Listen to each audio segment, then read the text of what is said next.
पास भेज रहा हूँ। इसमें आप क्या क्या पढ़ेंगे, सबसे पहले मैं उसके बारे में आपको बता देता हूँ। संघवाद क्या है, भारत का संघीय ढांचा कैसा है, विश्व में संघीय देश कौन कौन से हैं, संघीय शासन में नागरिकता कैसी होती है, भारतीय संविधान के जो संघात्मक लक्षण हैं वो क्या क्या हैं, भारत में संघीय शासन की आवश्यकता क्यों है। ये देखिए आप, सबसे पहले संघवाद। इस तस्वीर को ध्यान से देखिए, इसमें जो दो हाथ मिले हुए आपको दिखाई दे रहे हैं, एक साइड में लिखा हुआ है स्टेट, दूसरी साइड में लिखा हुआ है नेशनल। यानी कि संघवाद का मतलब है एक ऐसी शासन व्यवस्था जिसमें दो तरह की सरकारें होती हैं, एक राज्य सरकार और एक केंद्रीय सरकार। इसमें राज्य सरकार के अधिकारक क्षेत्र अलग होते हैं और केंद्र सरकार के अधिकारक क्षेत्र अलग होते हैं। ये बेल्जियम है, जो आप वर्ल्ड के मैप के अंदर आप इसको देखेंगे, बेल्जियम। ये मैंने इसलिए आपको यहाँ पर बताना, इस पार्ट को शुरू करने से पहले थोड़ा मैं इसके बारे में जो हमने पिछला पार्ट पढ़ा है, क्योंकि ये उससे जुड़ा हुआ है। बेल्जियम, बेल्जियम एक ऐसा देश है जो बिल्कुल हरियाणा से भी छोटा है, और जनसंख्या के मामले में तो ये हरियाणा से आधा छोटा है। यहाँ की जनसंख्या लगभग 1 करोड़ है। तो इतना छोटा देश होते हुए भी यहाँ पर संघात्मक सरकार है। क्यों? क्योंकि संघात्मक सरकार के अंदर देश की अखंडता को कोई खतरा नहीं होता। वहाँ पर सभी समूहों को शक्तियाँ या सत्ता का बंटवारा किया जाता है। ऐसी बातें आपने पिछले लेसन के अंदर पढ़ी थी। ये मैं यहाँ पर आपको बिल्कुल वर्ल्ड मैप के बाद बेल्जियम का जो अलग से मैप है वो मैंने आपको ये दिखाया है कि बिल्कुल छोटा सा देश है, जिसके पड़ोसी देश नीदरलैंड हैं, फ्रांस है, तो इसमें जर्मनी भी इसका पड़ोसी देश है। इतने छोटे से देश में भी जब संघात्मक शासन है, संघीय सरकार है, तो हमारे देश के लिए भी संघीय सरकार बहुत ज़रूरी है, जिसके बारे में मैं आपको आगे बताऊंगा जैसे ये स्लाइड चलेंगी। सबसे पहले देखिए संघवाद क्या है। संघवाद एक ऐसी संस्थागत प्रणाली है जिसमें एक प्रांतीय स्तर की सरकार और दूसरी केंद्रीय स्तर की सरकार एक साथ एक ही देश में अपने अपने अधिकारों के अनुरूप शासन करती हैं, और सरकारों की ऐसी व्यवस्था को संघवाद कहते हैं। अगर हम इसको सिंपल भाषा में लिखना चाहें, संघवाद एक ऐसी शासन प्रणाली है जिसमें दो तरह की सरकारें होती हैं, एक केंद्र सरकार और एक राज्य सरकार। अब जो हमारा दूसरा टॉपिक है, भारत का संघीय ढांचा। संघीय ढांचे का मतलब है भी भारत में कितने राज्य हैं, कितने केंद्र शासित प्रदेश हैं। तो यहाँ पर देखिए, भारतीय संघात्मक सरकार में 28 राज्य व 9 केंद्र शासित इकाइयाँ हैं। पहले ये राज्य 29 होते थे और 7 केंद्र शासित प्रदेश होते थे, लेकिन अब जम्मू कश्मीर राज्य को 2 केंद्र शासित प्रदेशों में बांट दिया गया है, इसलिए राज्य अब घटकर 28 हो गए हैं और केंद्र शासित प्रदेशों की संख्या 9 हो गई है।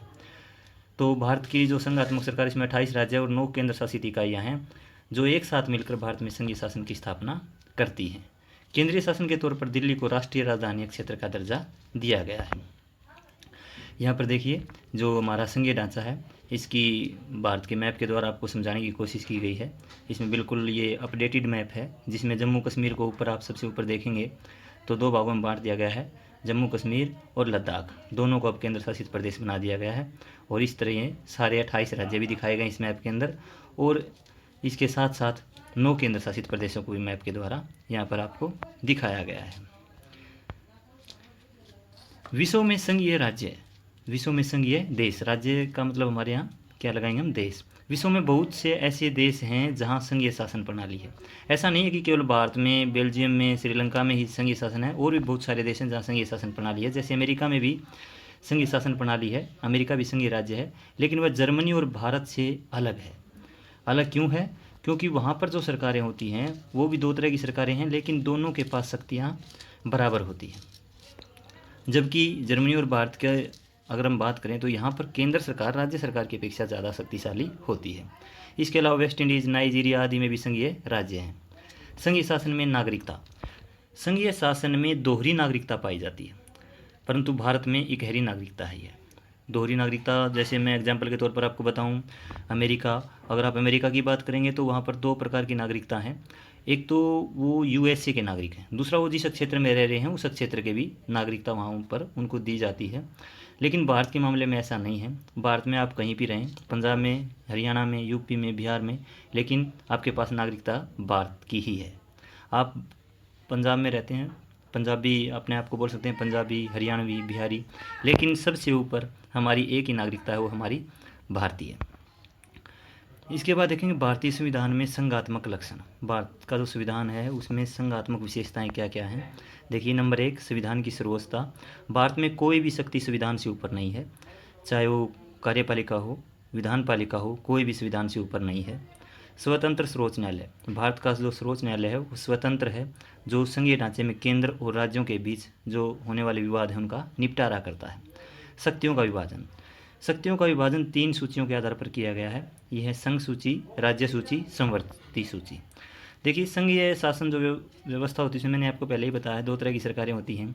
तो कई बार किसी विषय पर बहस छिड़ जाती है केंद्र सरकार और राज्य सरकार के बीच, तो इसी विवाद को निपटाने के लिए अलग अलग सूचियाँ बनाई गई है। संघ सूची में वे विषय शामिल किए गए हैं जो केंद्र सरकार के लिए महत्वपूर्ण होते हैं, जैसे देश की सुरक्षा। राज्य सूची में वे विषय शामिल किए गए हैं जो राज्य सरकार के लिए महत्वपूर्ण होते हैं, जैसे कृषि।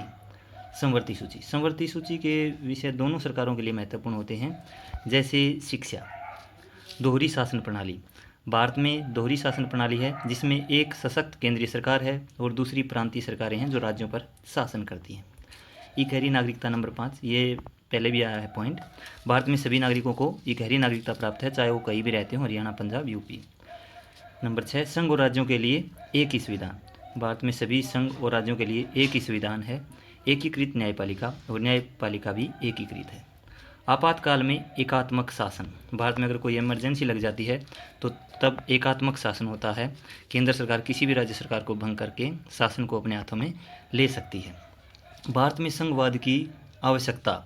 देखिए, इस चित्र के माध्यम से समझिए भी भारत में ऐसा क्यों ज़रूरी है कि राज्य सरकार भी होनी चाहिए, स्थानीय सरकार भी होनी चाहिए, केंद्र सरकार भी होनी चाहिए।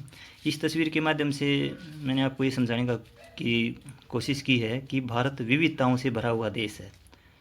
यहाँ पर अलग अलग भाषा बोलने वाले लोग रहते हैं, अलग अलग धर्मों के लोग रहते हैं, अलग अलग परंपराओं को मानने वाले लोग रहते हैं, अलग अलग संस्कृतियों को मानने वाले लोग रहते हैं। तो इतनी विविधताओं होने के कारण भारत में संघीय शासन की बहुत अधिक आवश्यकता है, ताकि देश की अखंडता को कभी कोई खतरा ना हो। ये यहाँ पर पॉइंट टू पॉइंट समझाने की कोशिश की है। भारतीय राज्य में संघवाद की आवश्यकता। नंबर 1, भारत एक विशाल राज्य है जिस पर शासन करने के लिए शक्तियों को प्रांतीय और केंद्रीय शक्तियों में बांटना जरूरी है। भारत एक बहुत बड़ा देश है जिस कारण यहाँ पर शक्तियों को प्रांतीय और केंद्रीय शक्तियों में बांटना जरूरी है। नंबर 2, भारतीय समाज में क्षेत्रीय और भाषाई विविधताएँ अधिक हैं। इन विविधताओं को मान्यता देने की आवश्यकता थी, इससे सभी को समान अधिकार और सत्ता में भागीदारी सुनिश्चित की जा सके।